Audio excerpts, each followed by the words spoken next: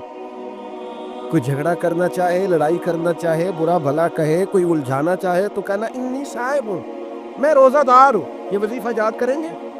کیا کہنا ہے؟ یہ وظیفہ ہے پورے رمضان کا. یہ بخاری میں حضور نے بتایا.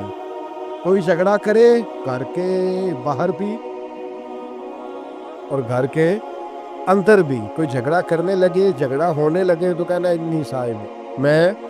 اور ایک دفعہ نہیں کہنا، مرتين. حضور نے فرمایا 2 دفعہ کہنا میں روزہ دار ہوں. میں کوئی جھگڑا نہیں کروں گا، کوئی فساد نہیں کروں گا، کسی بےہودہ بات کا جواب نہیں دوں گا. کیوں؟ اس لیے کہ میری ایک شان ہے، میں روزہ دار ہوں. میں اس وقت ایک منصب پر فائز ہوں، میں روزہ دار ہوں. یہ وظیفہ پکانا ہے ہر بےہودہ بات سے، ہر جگہ. اور حضور علیہ السلام نے فرمایا، یہ بھی بخاری میں موجود ہے، فرمایا جس نے جھوٹ بولنا اور اس پر عمل کرنا نہیں چھوڑا، اللہ کو اس کے بھوکا پیاسا رہنے کی کوئی حاجت نہیں ہے. جھوٹ ہی نہیں چھوڑا اس نے، ابھی بھی جھوٹ بول رہا ہے، روزہ رکھ کے بھی جھوٹ پر عمل کر رہا ہے. اللہ تعالیٰ کو اس کے بھوکا پیاسا رہنے کی کوئی حاجت نہیں ہے.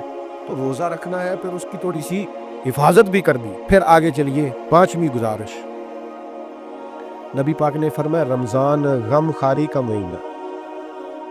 آپ کو پتہ ہے جو بندہ روزہ نہ رکھ سکے کسی خاص مجبوری کی وجہ سے، بیماری کی وجہ سے، کسی عذر کی وجہ سے، تو قرآن مجید نے کیا کہا؟ وہ ایک مسکین کو کھانا کھلائے. کہ روزے کا فتیہ یہ ہے کہ پھر وہ کیا کرے؟ روزہ نہیں رکھ سکتا تو مسکین کی خدمت کرے. شرعی حکم یہ ہے کہ کسی نے اگر روزہ توڑ دیا رمضان کا تو 60 روزے رکھے کفارے.